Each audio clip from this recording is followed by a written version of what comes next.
Walitti bu'iinsa humnoottan mootummaa Itoophiyaatii fi garee hidhattootaa faannoo gidduutti akka haaraatti mudateen mannoottan daldalaatii fi bakkaawwan hojii mootummaa magaalaa Gondar keessatti argaman guyyaa har'aa cufamanii ooluun isaanii beekameera. Akka jiraattonni magaalaa Gondar sagalee Ameerikaatti himanitti sanbata darbe galgala magaalicha keessatti lola cimaatu taasifamaa ture. Jiraattonni maqaan isaanii akka hin dhahamne barbaadanii sagalee Ameerikaatti akka himanitti magaalaa Gondarii bakka Maaraakii Lidataa ganda 18 jedhamee beekamu keessatti lola taasifamaa tureen namoottan uffata dambii loltootaa uffatanii fi kanneen uffata siviilotaa uffatan rasaasaan rukutamanii karaa irratti kufanii mul'achaa turan. Lola kana ilaalchisuudhaan weertuun ajaja labsii yeroo atattamaa Itoophiyaa ibsa baaseen waraanni mootummaa tarkaanfii fudhachuudhaan hidhattoota faannoo magaalaa Gondar keessaa baasuu isaatii fi kanneen humna diinaa jedhee waame 50 ta'anii ajjeesuu isaa beeksisee jira. Weertuun ajaja labsii yeroo atattamaa ibsa kaleessa kenneen akka jedhetti hidhattoonni faannoo buufata poolisii magaalaa Gondar keessatti argamu tokko qabachuudhaaf yaalii taasisuu isaanii eeree tarkaanfii loltoonni mootummaa fudhataniin buufanni poolisii sun deebi'ee to'annoo mootummaa jala oolee jira. Karaa biraatiin godina Gojjam lixaa keessatti magaalaa Baahir Daar irraa kiiloomeetirii 42 fagaattee argamtuu fi Adeet jedhamtee beekamtu keessatti guyyaa har'aa mormiin ittuu manaa hin bahin oolu taasifamuun isaas beekamee jira.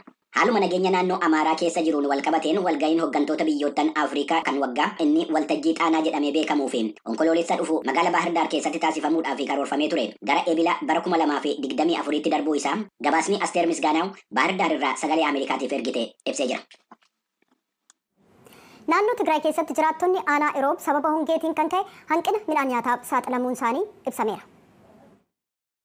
Godina Bahaa Tigraay keessatti kan argamu aanaa Iroob keessa namoottan jiraatan sagantaa warreen balaa hongeetiin miidhamanii fi gargaarsa walitti qabuutii fi qophaa'e irratti ibsa kennaniin akka beeksisanitti hongeen naannoo isaanii mudate hanqina nyaataa waan uumeef rakkoon hamaan mul'achaa jira. Rakkina hongee kanaan alattis waraanni Eertiraa naannoo sana keessatti ammayyuu argamaa jiraachuun isaa rakkoo mataa isaa danda'e uumuusaa jiraattonni aanichaa walga'ii gargaarsa walitti qabuu kana irratti ibsuun isaanii beekameera. Itti aanaa bulchaa bulchiinsa yeroo naannoo Tigraay kan ta'an Leetenaa Jeneraal Tsaadiqaan Gabratinsaay dhimma loltoota Eertiraa irratti bulchiinsi naannichaa mootummaa federaalaatii wajjin mari'achaa akka jiru ibsuu isaanii Mulgeetaa Asbaa Maqaleerraa gabaasee jira. Tarkaanfiiwwan gamtokkee bulchiinsa qabeenya bishaanii daangaa qaxxaamuran irratti raawwatu biyyi isaanii akka hin fudhanne ministeerri dhimma alaa Masrii ibsanii jiran. Ministeerri dhimma alaa mootummaa Masrii Saamii Shukrii sanbata leengaddaa haasaa walga'ii dhaabbata mootummoota gamtoomanii irratti taasisaniin waa'ee hidha bishaanii isa Itoophiyaan laga Abbayyaa irratti ijaaraa jirtu kaasanii dubbachuun isaanii gabaasameera. Itoophiyaan murtoo gartokkeetiin hidhicha bishaaniin guutuu itti fufuu ishee kan ibsan Saamii Shukrii qajeeltowwan seera addunyaa kanneen bara 2015 ba'anii fi labsii pirezidaantii mana maree nageenyaa mootummoota gamtoomanii isa bara 2021 kan cabseedha jechuun isaanii beekameera. Itoophiyaan hidha guddicha laga Abbayyaa waggaa waggaadhaan bishaaniin guutuu itti fuftee yommuu jirtu kanatti hidhicha ilaalchisee muddamni Masir Sudaanii fi Itoophiyaa gidduu jirus itti fufee jiraachuun isaa gabaasameera. Ministeerri dhimma alaa Masrii Saamii Shukrii haasaa isaanii irratti dhiyeenya kana Liibiyaa keessatti hidhi bishaanii cabee lubbuu namoottan 10,000 lakkaa'amanii isa galaafate waa'ee hidha bishaanii kan kaasan yommuu ta'u Liibiyaa keessatti filannoon paarlamaatii fi pirezidaantummaa akka taasifame mootummaan fudhatama qabu hundeeffamu waamicha dhiyeessaniiru. Walwaraansa Sudaan keessatti taasifamaa jiru irrattis akka waliigalteen dhukaasa dhaabuu taasifamu kan gaafatanii dippiloomatii gameesni Masir karoora misooma waara'aa addunyaa kan dhaabbanni mootummoota gamtoomanii leellisaa jiru irratti yaada kennaniin waa'ee liqii biyyoottan addunyaa hedduun baatanii jiranuu irratti akka tarkaanfiin fudhatamuu qabu gaafachuun isaanii gabaasameera. Oduu amma nu dhaqqabeen immoo mariin laga Abbayyaa ilaalchisuudhaan geggeeffame milkaa'ina mariin boodana geggeeffame waliigalteerra utuu hin gahin hafee jira. Kafalmisiisaa ta'e hidha laga Abbayyaa ilaalchisuudhaan Itoophiyaa, Sudaaniif Masrii gidduutti mariin guyyoota lamaaf Finfinnee keessatti geggeessamaa ture dilbata galgala xumurame. Jaarsa araaraa ijoo kataan obbo Silashii Baqqalee biyyoottan kun dhimmoota hedduu irratti yaada ijaaraa wal jijjiiranii kan jiran yoo ta'u biyyi isaanii marii kana itti fufsiisuudhaaf cicha kan qabdu ta'uu eeraniiru. Ministeerri dhimma alaa bishaanii kan Masrii Itoophiyaan waliigaltee isa kamiinuu ni mormitii jechuudhaan mariin sun hin milkaa'in hafuusaaf Itoophiyaa qeeqan. Waliigalteen sun wabii bishaanii Masriif dantaa biyyoolessaa ishee eeguuf barbaachisaadha jedhanii Itoophiyaan hidhi laga Abbayyaa misooma isheef ni barbaachisa jetti. Masriin garuu qooda isheen laga kanarraa qabdu murteessaa yaaddoo jedhu qabaachuu isheef uummata miliyoona 100 ta'uuf akkaan barbaachisaadha jettee jirti. Gara oduutti aanutti naaceen immoo biyyi Faransaay ambaasaaddaraaf loltoota ishee biyya Niijeer keessa jiran baasuudhaaf murteessuu ishee pirezidaantiin biyyattii beeksisanii jiru. Pirezidaantiin Firaansi Imaanu'eel Maakroon dilbata kaleessaa ibsa televezyiinii biyya isaaniitiin kennaniin Niijeratti ambaasaaddara biyya isaanii kan ta'anii Siilvaan Iiteetii fi hojjettoonni embaasii biyya isaanii Niijer keessa jiranu saatiiwwan gabaaboo keessatti biyyattii gadhiisanii akka bahan ibsanii loltoonni biyya isaanii Niijer keessa qubatanii jiran immoo suuta suutaanii akka bahan beeksisaniiru. Imaanu'eel Maakroon Niijer keessatti erga fonqolchi aangoo raawwateef loltoonni mootummaa qabatanii ji'a lamaan booda ibsa kennan kana keessatti waliigalteen waraanaa Firaansii fi Niijer gidduu tures kana booddee akka ittiin fufne ibsanii jiru. Jalqaba ji'a kana Imaanu'eel Maakroon ibsa kennaniin Ambaasaaddarrii fi hojjettoonni embaasii biyya isaanii loltoota Niijeriin sochiin isaanii uggurame nyaata loltoota biyya isaanii nyaachaa akka turan dubbachuun isaanii ni beekama. Firaansi dhimma lola garee jihaadistoota kutaa saahil keessa socho'aa jiran wajjiniin wal qabate loltoota ishee 1,500 ta'anii akka Niijer keessa tursiiftu ibsitee jirti. Ibsa pireezidaantii Firaansii kana hordofuudhaan mootummaan loltootaa Niijer dilbata kaleessaa ibsa battalumaan kenneeni. Guyyichi guyyaa walabummaa Niijerii fi guyyaa seena qabeessa ta'edha jechuudhaan faarsuun isaa gabaasameera. Biyya ba'an lammiiwwan Itoophiyaa hangi tokko biyya ofiitti deebi'uu barbaadanis kan waraanaan raafamaa jirtu Yemen keessatti danqamaniiru. Dhaabbanni godaantota addunyaa yookaan IOM sababa rakkoo nageenyaaf godaantonni kun gara naannoo Amaaraa yookaan Tigraayitti akka deebi'an gargaaruuf toleen jedhin hafee jira. Murtiin kun immoo godaantonni kun mormii akka dhiyeessan taasiseera. Gabaasaa Maayaa Misikir Finfinneerraa ergite jaallanne dhiyeessa. Godaantonni Itoophiyaa dhibbootaan lakkaa'aman Yemen wal dhabdeen miidhamte keessatti mindaa fooyya'aa argachuuf hojjechuu hin dandeenye akkasumas gara biyya isaaniitti haalatti deebi'an dhabanii jiru. Lammiileen Itoophiyaa kuma kurnaan lakkaa'aman waggaa waggaan gara biyyootii Arabaa deemuun carraa hojii fooyya'aa barbaadu. Yeroo baay'ee imala balaa geessisu keessa seenanii hanga xumura imala isaaniitti namoota seeraan ala nama deddeebisan harkatti galanii danqamu. Jalqaba umrii ishee waggaa 18tti gara Saawudii ka deemte Roomaan achitti hojii bu'aa argamsiisu argachuu danda'us haalli itti hojjetaa turre akka malee rakkisaadha jechuun dubbatti. ሁለቱን ነው የምንሰራ። አንዷ ሄደች እንዲህ ናት እሷ ስትሄድ ስራ በጣም በዛብኝ። በቃ እረፍት አጣሁ፣ ምግብ አልበላም። Lama taanee hojjetaa turre. Achiis isheen ana waliin hojjetaa turte hin deemte. Yeroo isheen deemtu hojiin baay'ee natti ulfaate. Boqonnaan tokko hin jiru. Kanaaf yeroo dhabee nyaata nyaachuus hin dandeenye. Uffata koo miiccuu, miilla koollee dhiquu hin dandeenye. Sana booda mana sana keessaa miliqeen bade.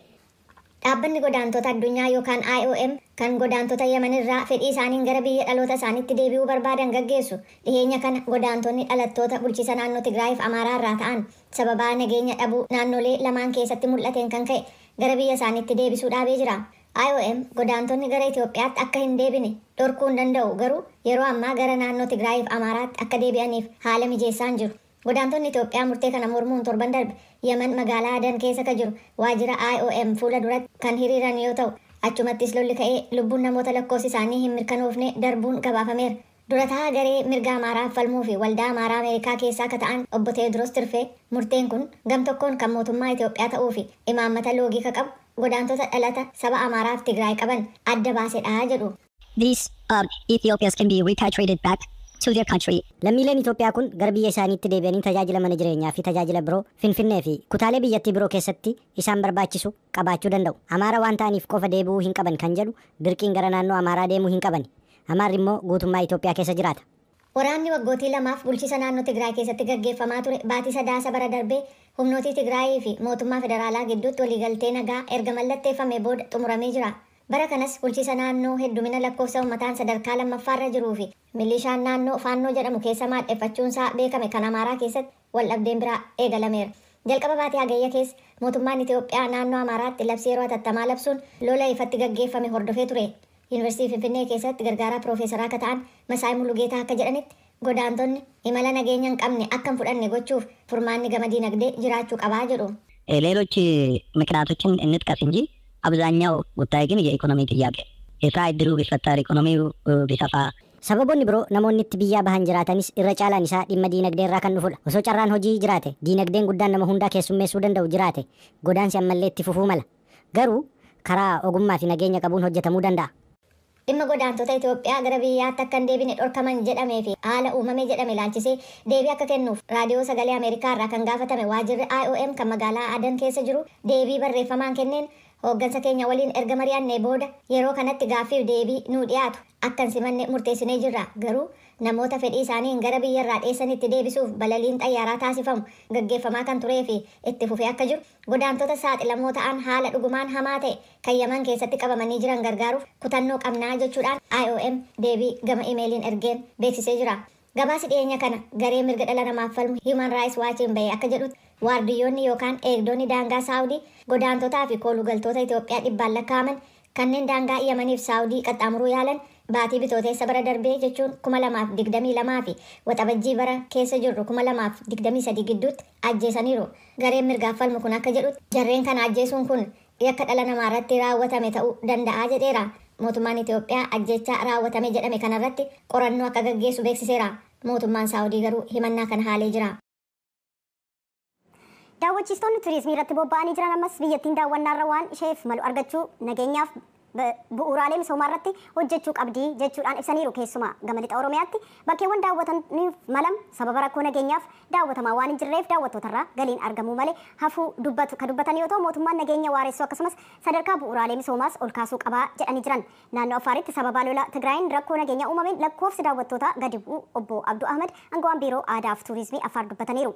Waliigaltee Piriitooriyaa booda garuu haalli jiru fooyya'aa ta'uu ibsan koomishiniin tuurizimii Oromiyaa sagantaa torbee tuurizimii Oromiyaa sadaffaa Finfinneetti jalqabsiise irratti sagantaa kanaan qabeenyaa tuurizimii beeksisaa jiraachuu koomishiniin tuurizimii Oromiyaa itti aanaa koomishinarri kan ta'an Naggaa Wadaajoo dubbataniiru. Nageenya ilaalchisee obbo Naggaan haalli Oromiyaa keessa jiru jijjiiramaa qabaatus gabaasi sabaa himaaleen madaalawaa ta'uu dhabuun ammas tuurizimii kan miidhu ta'uu dubbataniiru. Galmoo Daawit dabalata qaba.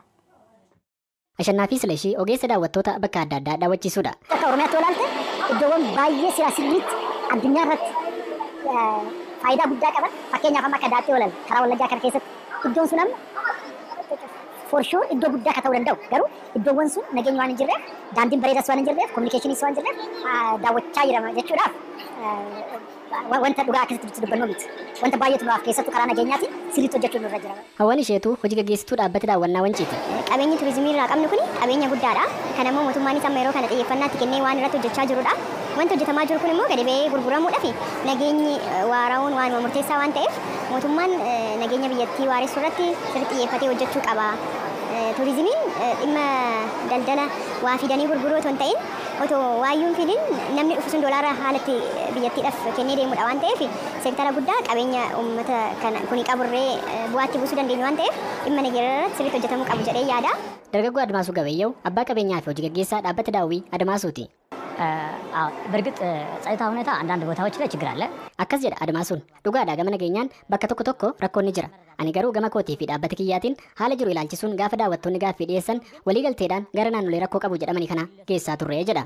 Naannoo Oromiyaatti rakkoo nageenyaati jedhamee kan hiiramu waldhabbii waraana bilisummaa Oromootii fi mootummaati. Mareen nageenyaa waan kana fura jedhame Taanzaaniyaatti marsa duraan kan taa'ame ture yoo ta'u ergasii garuu itti fufiinsaa wanti dhaga'ame gama lameeninuu hin jiru. Rakkoon nagaa naannoo Oromiyaa qofaa miti. Sadarkaa biyyaatti kan ture lola humnoota Tigraay waliinis rakkoo mudatee ture Itoophiyaatti daawwattoota hedduu kan keessummeessu naannoo Affaar irrattis dhiibbaa geessisu obbo Abduu Ahmed aangawii biiroo aadaa fi tuurizimii naannochaa BOF manii jiran. Obbo Ahmed kanaan dura sababa dhibee koronaa fi nageenya waggaatti lakkoofsi daawwattoota biyya alaa kan naannoo Affaar daawwatanii 15,000 gara 100 gaditti gad bu'u. Amma garuu waliigaltee Piriitooriyaa booda haalli jiru fooyya'aa dhufeera jedhanii jiran. አሁን ግን ከ2016 ከፕሪቶሪያ ስምምነት በኋላ አንጻራዊ ሰላም ስላለው አካባቢው ላይ ኤምባሲዎችም ትራቨል ዋርኒንግ ለካፊል አንስቶልናል። Akkas jedhu Obbo Ahmed amma erga waliigaltee Piriitooriyaati as haalli jiru fooyya'aadha. Embaasiiwwan hedduunis akeekkachiisa nurra kaa'anii turan nuuf kaasaa jiru. Warri hafanis nuuf jijjiiru yaada jedhu qabna. Bara 2015 darbe kana daawwattoota biyya alaa 11,000 ol kan biyya keessaa immoo 200,000 ol simanneerra. Kanaaf immoo bara 2016 kana kanarra fooyyessuudhaaf hojjetaa jirra jedhu. Waggoota 3 darbaniif kan ganna gannaan gaggeeffamaa ture torbeen tuurizimii Oromiyaa Finfinnee hoteela Skaayilaayititti dilbata darbe jalqabee jira. Obbo Naggaa Wadaajoo itti aanaa koomishiinarii koomishinii tuurizimii Oromiyaati. Haala baay'eedhaan fooyya'eeti kan as gahe. Dhaabbilee daldala tuurizimii irratti bobba'anii jiran akkasumas dhaabbilee teekinooloojii garaa garaa 100 walitti kan ta'antu galmaa'ee jira. Dhaabbilee mootummaas naannoleen biyya keessa jiran hundumaa isaa ta'inniifu buuziin bilisaan kennamee fi akka isaan of beeksisan carraa uumneefii jira. Kaayyoon keenya